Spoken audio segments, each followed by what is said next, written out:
I'm not someone who comes from the festival culture.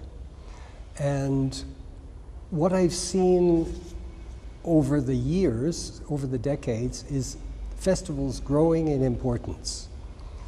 And I think that's a good thing, because museums are notoriously conservative. Maybe they have to be, but they are notoriously conservative. And even if the more open-minded museums in a particular city are supportive of photography, they can't do justice to what's happening on that scene. And galleries, of course, are something else. Galleries are in it for the money, they have to be. And they're not thinking necessarily of the social implications and the cultural implications. And I think festivals, they'll never be free of financial considerations, financial pressures, but that's not what they're looking for.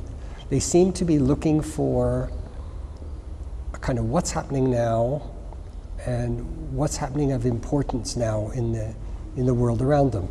And the other thing is that they're becoming international in scope. I think probably as a result of the internet, they can access material easier than they ever have been before. Basically, I came because I wanted to see what's happening in Mexico. And a festival is a great way of doing this.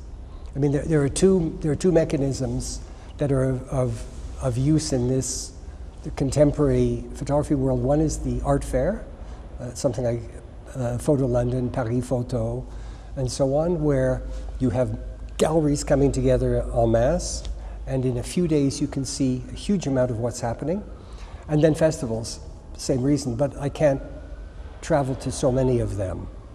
So it was when I was invited here, I jumped at the chance because I knew I would see work for the first time. I expect to see work which I haven't seen before. I'm interested in how younger people are finding their way forward, because the old models are no longer working. The freedom of photography is somehow being restricted. But I can't speak for every country when I say that. I do travel a lot and I see a lot of work, and nothing changes the basics for me. I'm looking for someone with a very strong vision and a coherent vision over a period of time. People are going to find their way forward, and there's always interesting work out there. With digital technology, more people are discovering photography. I don't see a jump in the number of interesting photographers working, though. It's not as if the digital world has mushroomed the possibilities. I don't see that, but I still feel it has to be a good thing, because people now can afford to experiment in ways they could never do before. As a curator, I'm normally dealing with people with 20, 30, 40, 50 years of work. That's normal. So they're already established. So I don't see those problems.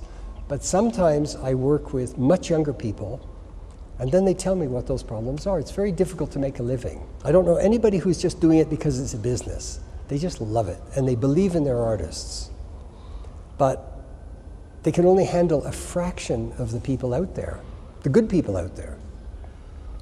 And when I talk to a young photographer about, they all want galleries. They all think that once they have a gallery, life will be sweet. I tell them that most of the photographers I know don't have galleries. So they have to do other things to survive.